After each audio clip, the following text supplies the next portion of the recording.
霍雨浩来到日月皇家魂导师学院之后，就一心研究魂导器。他在魂导器方面的造诣也是突飞猛进。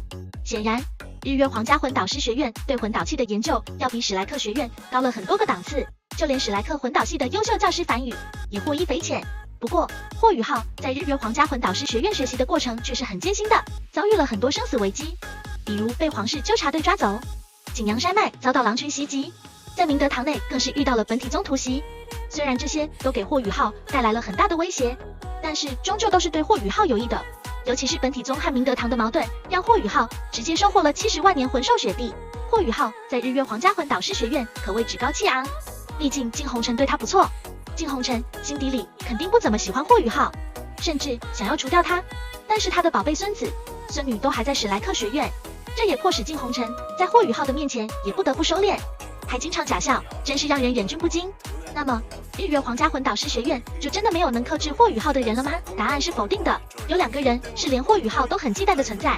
霍雨浩号称铁人，他是出了名的用功，再怎么说也是武魂系、魂导系双修的天才少年。即便如此，他还是付出了比普通人多倍的努力。参加完和日月皇家魂导师学院的切磋赛之后，霍雨浩认识了季绝尘和金子嫣，这2个人也因此成为霍雨浩的梦魇。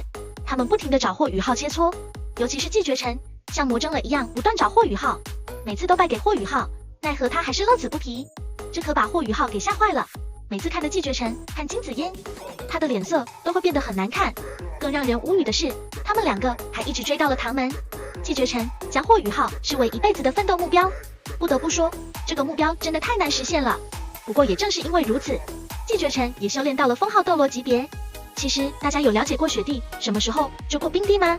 冰帝在得知封神台中关押的魂兽是雪帝后，也是尤为震惊的。他根本不相信，毕竟在冰帝的印象中，雪帝的实力是极强的，又怎么会被人类抓住？就算雪帝在化形的时候很虚弱，这个人类也不至于从魂兽遍地的极北之地将雪帝带出来。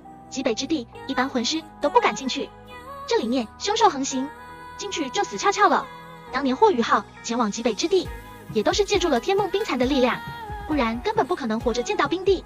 雪帝自爆后，很快来到霍雨浩的精神之海。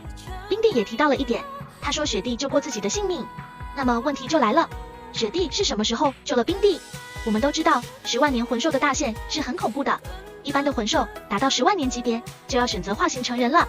然而雪帝、冰帝都是采取继续修行的方式，但是这也就意味着他们需要熬过大劫才能继续修炼。对冰帝而言，10万年、20万年、30万年、40万年都是很难度过的，其中40万年年限，这一次是霍雨浩帮他度过的。按理来说，冰帝应该是在前3次大劫中遭遇不测，雪帝帮了他，所以才能顺利通过大劫。至于雪帝，这一次也是专门来找冰帝帮忙渡劫的，奈何冰帝已经和霍雨浩融合了，这才选择化形成人。